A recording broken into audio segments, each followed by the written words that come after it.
All right, we only have 3 more weeks to get this rabbit before the season is over, so wish us luck on hike number 3. Turkey season comes up next. Can't wait for that.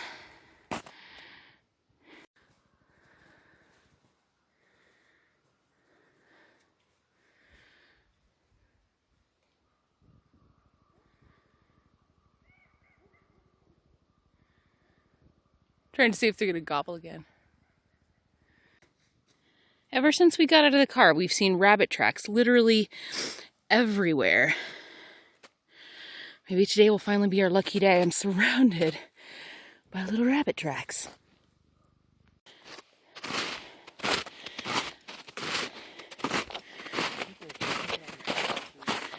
Probably.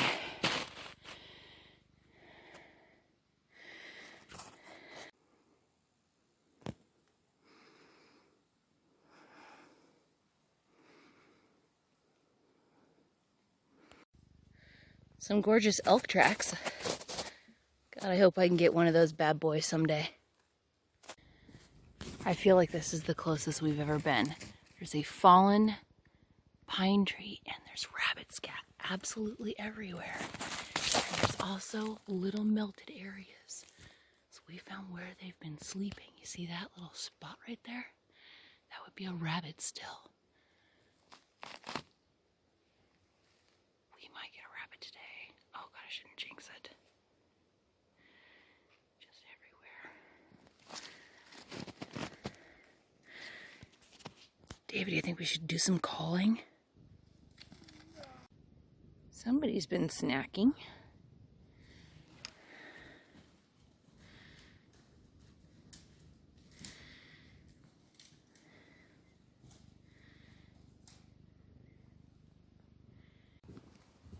If this isn't the most stinking adorable little squirrel campsite I've ever seen, I half expected to look down in there and find a squirrel napping.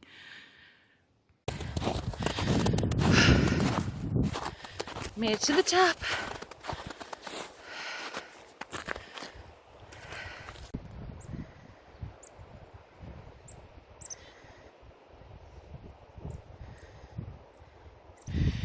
Now that we've made it to the south side of the hill, we're hoping that we'll find some rabbits basking in the sun in the morning light, so wish us luck.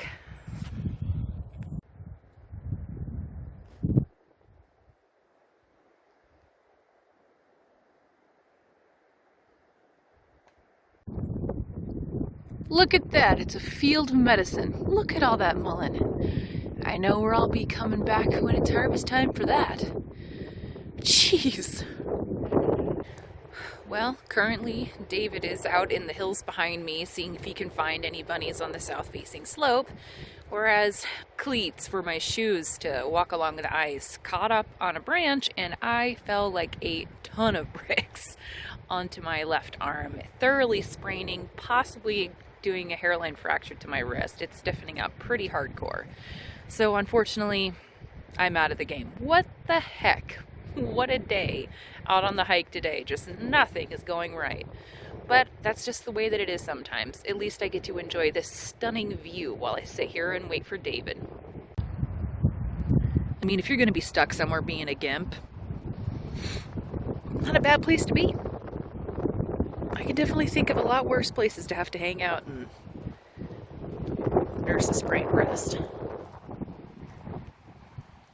So beautiful out here.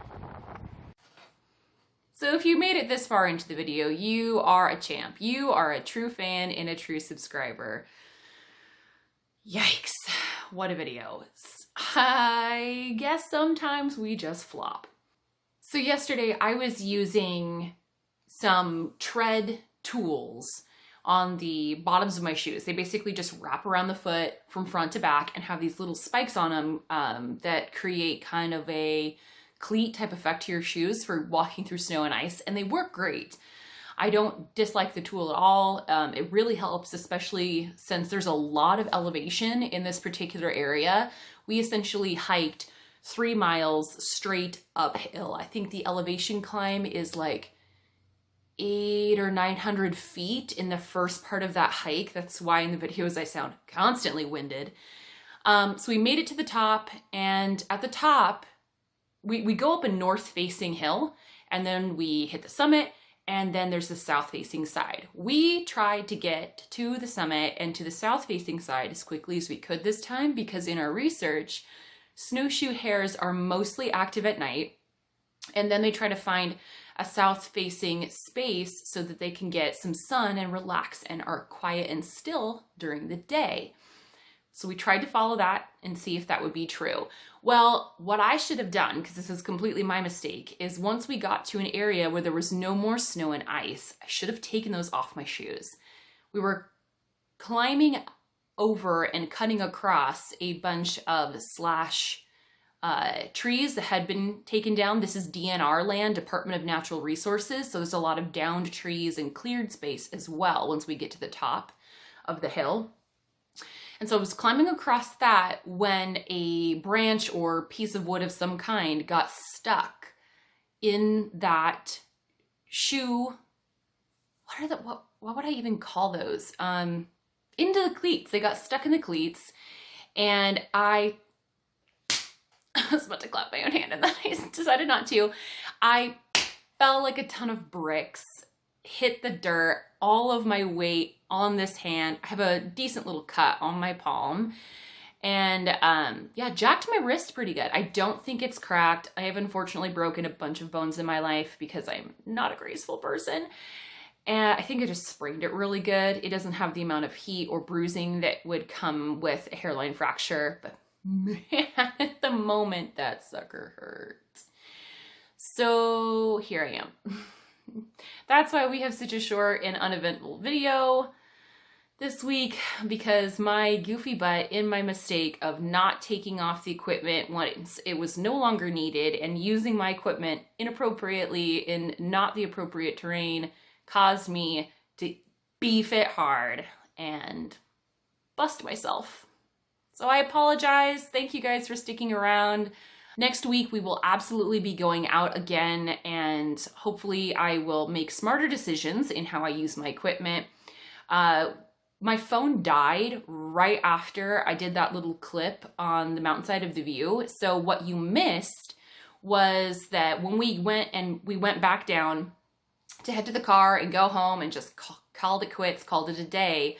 But as we went down, David went off and bushwhacked off the path in an area where we have seen a lot of rabbit tracks, but we've never been able to actually find the rabbits. And much like that area I showed earlier in the video where it was around that downed conifer tree, there was a bunch of scat, some obvious places where bunnies had balled themselves up and melted the snow with their body heat while they were resting. David found another area like that and even found a blood trail of where an animal was got or caught or injured by something. He's even pretty sure he flushed a couple of rabbits but couldn't see it because it's so dense. That's why it's so stinking hard to find these animals. Apparently, snowshoe hares are really hard to get altogether. We got lucky in the beginning of the year before we ever started in this YouTube channel. We actually did get one. I'll insert that image here. And it's actually the pelt that I have here is my friend Ian caught one of those guys, but we're pretty sure it was just blind beginner's luck at that point. Absolutely beautiful creature. We're hoping to get another one. We only have until March 15th to do it, my birthday, which is the last day to do it. So our last hunt for snowshoe hares will be March 14th. Fingers crossed we can get out there and eventually get one the end of this small game hunting season. So do wish us luck, send us some prayers. We're hoping to get our game eventually. If we don't, however, that's just the way it goes. You know, life isn't, you don't always get the fish you're after, you don't always get your white whale. Sometimes you just have to get better and better at tracking and conditioning yourself to be athletic on these hunts, on these hikes, so that eventually you get your game. I believe turkey season starts in our area in April, and we'll probably be going to some new and different locations and using calls for the very first time, for me anyway, to get some turkeys, and that's going to be exciting. And then fishing season starts. So thank you all very much for sticking around for this video, for my ranting and rambling and goofiness. I really do appreciate your support, and yeah, send us some good vibes. Hopefully we'll get our goal next week now that we know where they're more active. Thanks to David sticking it out and bushwhacking down the trails on the way home. So sorry, buddy, I didn't mean to ruin your hunt for the weekend. Anyway, if you like this video, please hit that like button. Subscribe if you want to stick around for hopefully that one day and that one video when we have a great success and finally catch our game. Love you all. Take it easy.